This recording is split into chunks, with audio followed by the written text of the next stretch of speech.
you don't fit in. Look who's in the reject bin. It's the Raggy Dolls. Raggy Dolls. Raggy Dolls. Raggy Dolls. Dolls like you and me.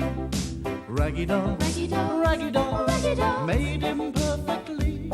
So if you got a bump on your nose or lumps on your toes, do not despair. Be like the Raggy Dolls and say I just don't care. 'Cause Raggy Dolls, Raggy Dolls. Raggy Dolls, Raggy Dolls. are happy just to be Raggy Dolls, Raggy Dolls, dolls like you and me.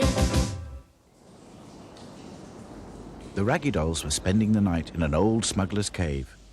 They hadn't planned to, but after Sadsack had accidentally run their boat, the Spirit of Adventure, into a sandbank, they had no choice. The cave was a very mysterious place, full of secrets, like the secret steps that led to the secret door that opened up to the beach at low tide. Sadsack's head was full of dreams. He tossed and turned. It was he who had steered the Spirit of Adventure into a sandbank. It was his fault he had bumped his head. He was the one to blame for everyone having to walk to shore while the friendly Norwegian seal looked after the boat. It was just his luck that the cliffs were too slippery to climb, although he did manage to find the secret handle to the big stone door. But it was he who had been trapped in the dark. "Oh, no," moaned Sadsack as he saw the big stone door closing. Everywhere was pitch black. Sadsack crawled to where he thought the steps were. Slowly, he felt his way up the cold, wet stone steps. Up above, he could see a light. But it wasn't daylight. It was a candle. It seemed to be floating in mid-air. Sadsack gasped. "Who's there?" He closed his eyes, hoping the floating candle would go away. When he opened his eyes again, he saw an old-fashioned sailor holding the candlestick and frowning at him. "Avast there, shipmate," said the old sailor. "What brings you to Smuggler's Cave?" Who are you?" stammered Sadsack. "Never mind who I am. What's your game? Spying on us, eh? Well, I got a sharp cutlass here for dealing with spies." "I'm not a spy," said Sadsack bravely. The old sailor eyed him suspiciously as Sadsack did his best to explain how the Raggy Dolls were in danger from the tide and how they all needed a place to stay for the night. "How did you find the secret steps, then?" demanded the old man. "By accident. It was pure chance." The old sailor thought for a bit. Then he smiled. "All right, you can all stay. No one's been here for hundreds of years. It'll make a change to have some company." It was Sadsack's turn to be suspicious. "Are you sure you don't mind? You're not going to chop us all up with your sword, are you?"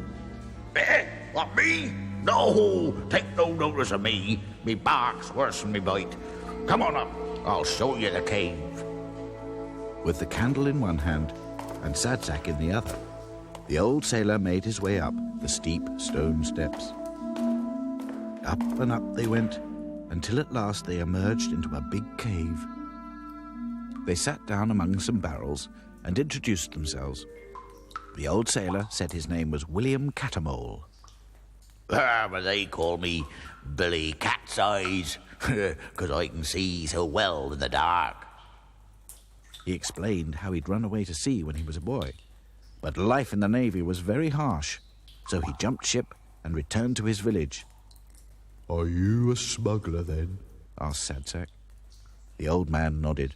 Yep, me and just about everyone else round these parts. He explained how the smugglers would bring French wine and brandy ashore at high tide on dark nights when there was no moon. They would unload inside the cave, and the next day, at low tide, they would come with horses and carts to gather shellfish from the sands. Then they would open the secret door and hide the brandy, a barrel at a time, under the mussels and the oysters. It was the only way we could make a decent living, said old Billy. People was really poor in them days. But what about you? How did you come by that bump on the head? Sadsack told him how he had tried to steer to calmer waters so that the Raggy Dolls could drink their tea without spilling it, and how they'd hit a sandbank and had to walk to shore. The old sailor understood. Unforgiven waters round these parts, shifting sands and treacherous tides. There's many a good soul been lost in these here waters. The old man lit a pipe and seemed lost in his thoughts. Sadsack began to wonder how the old man knew so much about the past. How old are you?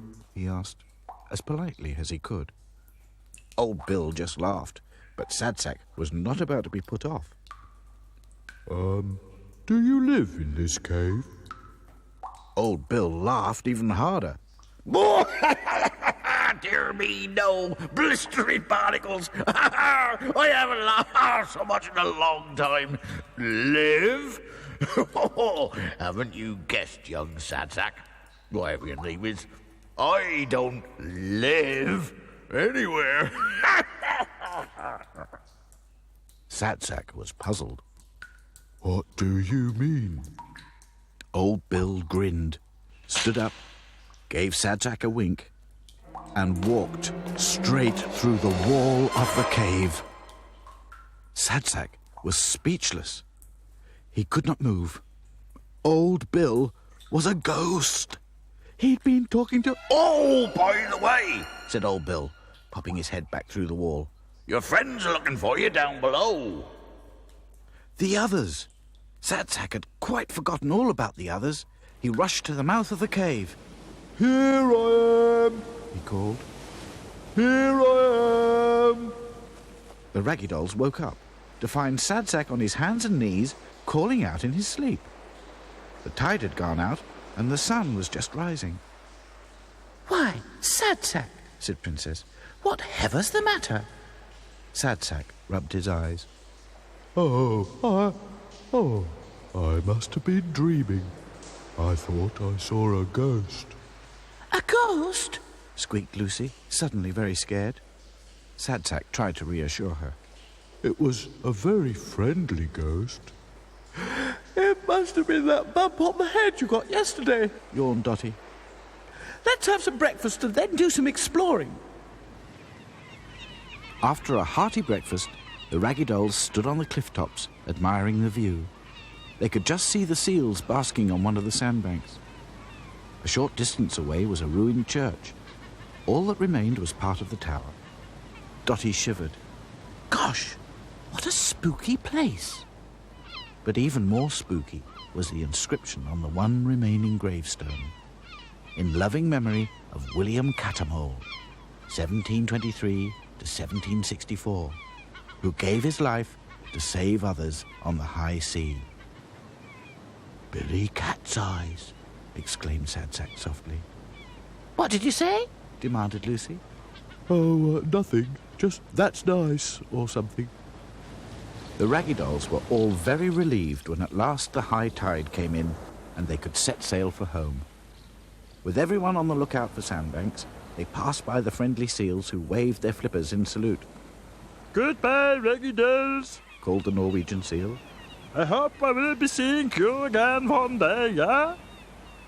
The Raggy Dolls waved goodbye and thought how nice it would be to go to sleep in their very own reject bin once again. Raggy dolls, dolls like you and me.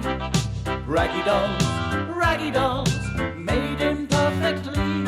So if you're not at ease with your knobbly knees and your fingers are all funds, stand